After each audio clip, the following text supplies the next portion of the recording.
Halo semuanya, balik lagi di channel ini. Kali ini kita akan bahas tentang apa bedanya on-premises dan off-premises pada software. Nah, sebenarnya premises itu apa sih? Premises ini adalah bahasa Inggris yang artinya dapat diterjemahkan sebagai tempat atau sebuah bangunan. On-premises artinya di tempat atau di bangunan tersebut. Sehingga bisa dibilang software on-premises adalah software yang terinstall dan berjalan di dalam tempat atau bangunan itu sendiri. Hal ini merujuk pada aplikasi lokal, misalnya pembuatan lokal web server pada suatu perusahaan dan yang lainnya. Sedangkan software off-premises artinya software yang tidak ada di tempat itu. Off-premises ini sering disebut sebagai cloud computing. Ide dari cloud computing ini adalah memindahkan aplikasi atau data yang hanya bisa diakses di tempat tertentu menjadi bisa diakses di mana saja, oleh siapa saja dan kapan saja. Secara harafiah, cloud computing diterjemahkan sebagai komputasi awan, yang berarti komputasi dilakukan di awan atau di suatu tempat. Dalam hal ini adalah server. Yang jelas, bukan di tempat aplikasi itu diakses. Untuk lebih detailnya lagi, cloud computing ini dibagi menjadi 3 layanan cloud computing, yaitu adalah Software as a Service, disingkat sebagai SaaS, Platform as a Service, PaaS, dan Infrastructure as a Service atau IaaS. Pertama adalah Software as a Service atau software sebagai layanan. Ini lebih sering dianggap sebagai software off-premises dibandingkan dua layanan lainnya. SaaS ini artinya memberikan software atau aplikasi siap pakai sebagai layanan. Pengguna tidak perlu mengetahui bagaimana bentuk data yang sebenarnya disimpan pada database, di mana database disimpan, dan lain sebagainya. Tipe ini lebih cocok digunakan oleh end user atau pengguna terakhir. Contoh dari SaaS ini banyak kita jumpai dan banyak kita gunakan juga, misalnya seperti Facebook, Dropbox, dan yang lainnya. Selanjutnya adalah Platform as a Service atau PaaS. PaaS ini artinya platform sebagai layanan, atau menyediakan layanan dalam bentuk platform yang dapat digunakan untuk membuat aplikasi yang berjalan di atasnya. Untuk PaaS, tidak perlu memikirkan tentang database dan jaringan, namun tetap bisa mengatur aplikasi yang ingin dijalankan. Pada umumnya, fitur yang bisa diatur terbatas tergantung dari platform yang disediakan. Contoh dari PaaS ini misalnya seperti App Inventor atau aplikasi yang dibuat agar kita bisa membuat aplikasi Android. Kemudian juga penyedia layanan hosting seperti contohnya cPanel. Yang terakhir adalah layanan Infrastructure as a Server atau IaaS.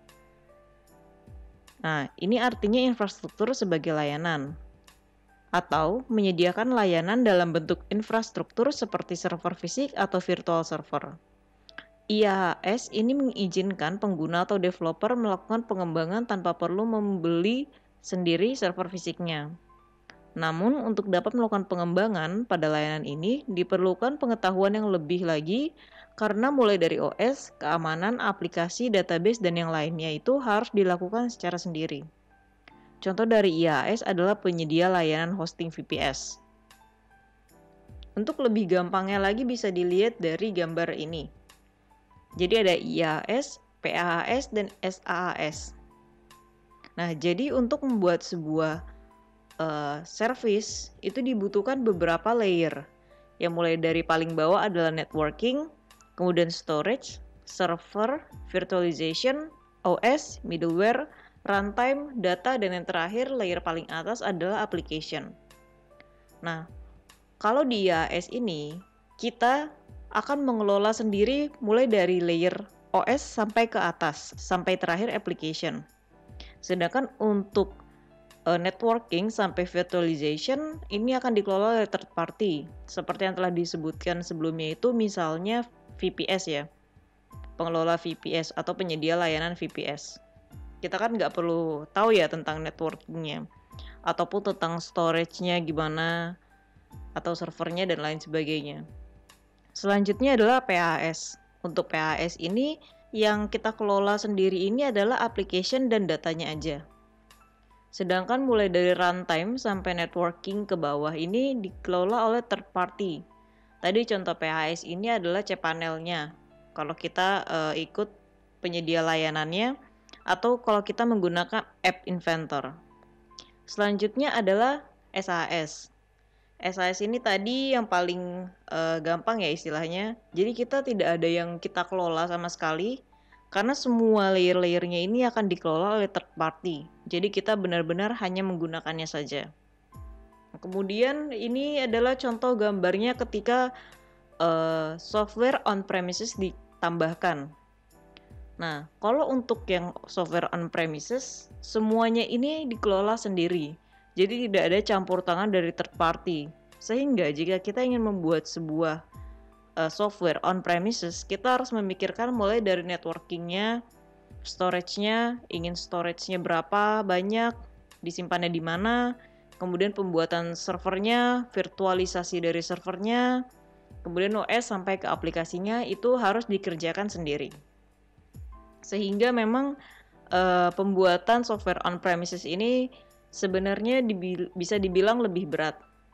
Sekian dulu sharing kali ini. Kalau misalnya ada yang bingung atau mau sharing pengalaman juga tentang software on-premises atau software off-premises, bisa juga langsung komen di bawah. Jangan lupa juga cek blog kita. Sekian dulu, nantikan video selanjutnya. Bye-bye.